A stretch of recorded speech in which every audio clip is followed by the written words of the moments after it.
Hey heroes, welcome back. Today we are talking, is it worth getting into Wheel of Time in 2021? And that's going to be the question for today. We know we have a TV show upcoming, which is probably the reason you should, but even just as a book series, and as I'll toss it to you first, just as a book series, right? Is it worth reading in 2021? Is it still worth getting into, or does it still apply to stuff we see today, or is it just an old Yeah. book series? Yeah. I mean, I think, yes. The simple answer is yes. Yes, it is. It's worth it. It's exciting. It's an addictive series. It's a good read. It's not too its complexity. There are complexities there, but like as far as like reading level and ability and all that kind of stuff, it's really good. Which allows you to consume it quickly and really get through the series. I think it becomes kind of addicting and the way it's written, and it just continues to level up. And we'll talk about this in regards to the first book a little bit, without spoilers. But just the idea that the author trusts the reader to just he keeps pushing you forward and forward and forward, and you just keep wanting more and more and more of that because the characters are adorable. They're I mean, you can connect with them. They're diverse. There's a lot different favorites, I guess, in the fandom. So for me, it's great. It's really good, and it may have its flaws. It's got pros and cons or whatever, but I still think yes, 100%. It adds a lot of value, a lot of life lessons, a lot of really good themes in Wheel of Time, and so for me, it's an absolute yes. I think it's worthy of a read or a start. Remember, it's a 14 book series, and this is where we're going to go to Sir Jimmy from the Fantasy Network. 14. I mean, is it? We're starting the series. Should we read? We said Wheel of Time, but I mean, we're talking Eye of the World to start this thing. Is it worth it in 2021? Well, I think it's definitely got to be careful of paralysis from analysis, right? You kind of just have to make the decision that you're just going to jump in.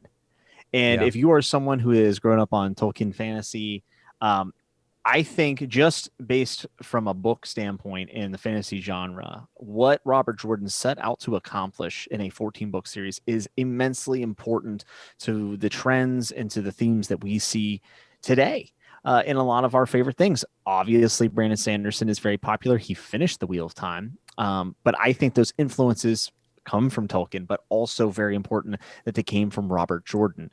In the Western world, this is one of the most important pieces of fantasy that we have, and for good reason. I Mm-hmm. think it's very you can identify with a lot that's going on here, and it's easy to get sucked in to the story. It's almost formulaic, especially for the first few books of how the arcs go and the big conclusions. Yeah. It never lacks to captivate you with its epicness. I think that some of the endings of the first few books are some of the best of all time that I have read in the fantasy genre. And when a story is this vast over 14 books, it's bound to go through transformations, and there are pros, there are cons. It's impossible for it not to be a mixed bag. But Mm-hmm. I think for the overwhelming majority of readers that pick up this series, even the things that will annoy you or you might not love, I think the love that you will have for whether it be characters or the conflict, the magic system, or world building, there is something for everyone here to get hooked on. And I think that's also why it's important to jump into the book series to get acquainted, because when you see these things realized that Robert Jordan has so delicately crafted for us, when we get to see these on screen, I think if you have the back knowledge of these books, Mm-hmm. I think it's going to be something special. I think it's a once in a lifetime type of event. And no one has ever done it quite like Robert Jordan as far as scale Yeah. goes. Um, Again, I think there are pros and there are cons, but there's something for everyone. And the world building in this and the imagery are just, I mean, top tier. Yeah, and I'll say this, as you speak about pros and cons and connecting to characters, when you think, because I really do feel, and I've talked to various different people who have read the series over the years and things, um, you can tell that Robert Jordan took great care in this series and all of the characters, and actually thought about like that he each of the characters feels like it has its like a moment, a special moment, or an arc. I mean, like no one seems to really get lost. So if you start to get attached to one character, they each have really, really, really good arcs, and it's just sometimes you get into a series and you feel like a character got lost along the way, or not enough tension, or the author maybe, I don't know, didn't feel great about that character, changed their mind. To me, it always seems like Robert Jordan is trying to make each of these characters really just interesting, dynamic, real, cool, and also matter to the story and the other plots. It's so well woven together that I don't know. That's why a lot of people have multiple favorites. You really don't, like, a lot of veteran Wheel of Time readers will say there are so many characters to like that it's really hard to land on just one character. You know what I mean? So Absolutely, yeah. Yeah, absolutely. And that's one of the things is the series is so big that there's definitely something for everybody. There's definitely characters that you will see that will be your favorite. Just in some of our listeners, our podcast and stuff like that are like, oh, this guy's my favorite. And it's like, that's maybe a minor character, but they just show up throughout the series. And so that it's like, yeah, I've just always liked them and stuff. So there's definitely something for everybody. Yeah, absolutely. And I think that the world building is astounding. And to say, again, I read a lot of books. Wheel of Time might not even be my favorite series of all time. It's one of them, I would say, just based on the accomplishment that it is so far of what I've read. But I would be a liar if I said there's just sometimes I'm sitting, maybe I'm bored at work or I'm riding in the car, and I just don't start thinking about The Eye of the World. And I don't start thinking about some of, Camelin, and thinking about the White Tower. I mean, there's just something very realistic and tangible about the world that he built. And for whatever you want to say about the series, you have to give it that, is that it has a personality and it has a spirit to it. Yeah. And you know what, I know, again, with it being such a large series, I would say, even just reading that first book, we have a good friend who just finished the first book, and that there were so many magical moments, even in The Eye of the World, that you're good. Whether it takes you 2, 3, 4 years, whatever it might be. Some people just blitz through it. But there's enough magic there, and there's a spark out the gate that it will propel you through the series if you let it. And I think that's a good thing. Also, you were talking about locations, places, the things you can connect with.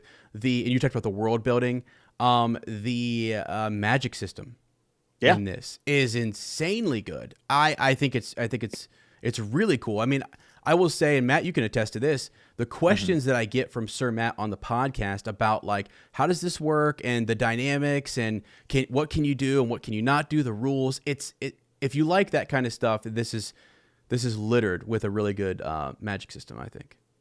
Yeah. No, yeah, absolutely. I think the magic is really intriguing, and just in that, I mean, so much of the world is intriguing too, in that it's the Wheel of Time. Right. In that it's like ages past and potentially ages future, right? Happening. And so the whole thing is just like every it's like every time you get introduced to something new, you just have like 1,000 more questions.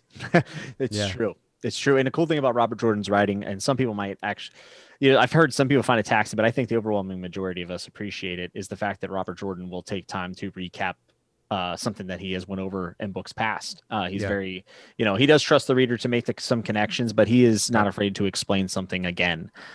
So if you feel intimidated by the sheer length and volume of it, I think it's very approachable. I do. Yeah.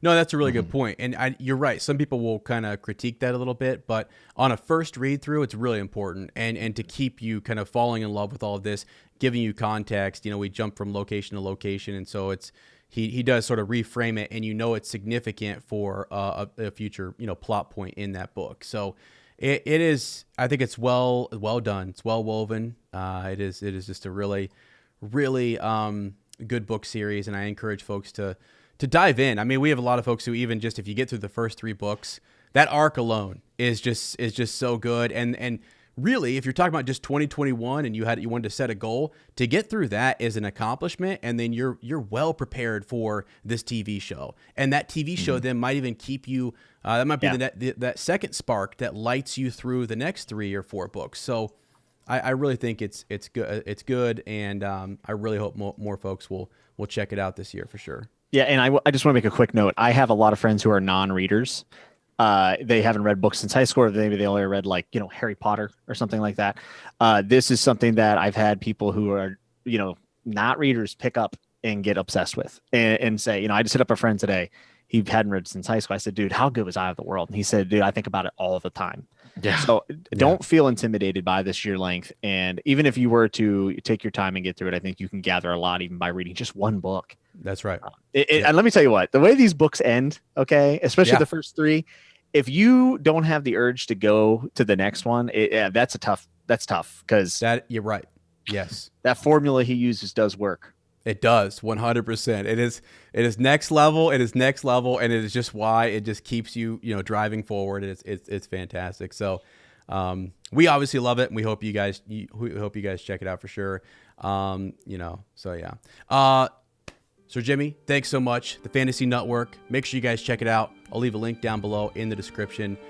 Great channel over there reviewing all sorts of good fantasy literature for us. So, all right, friends, with that, please like, please subscribe, and remember that the grave is no bar to our call.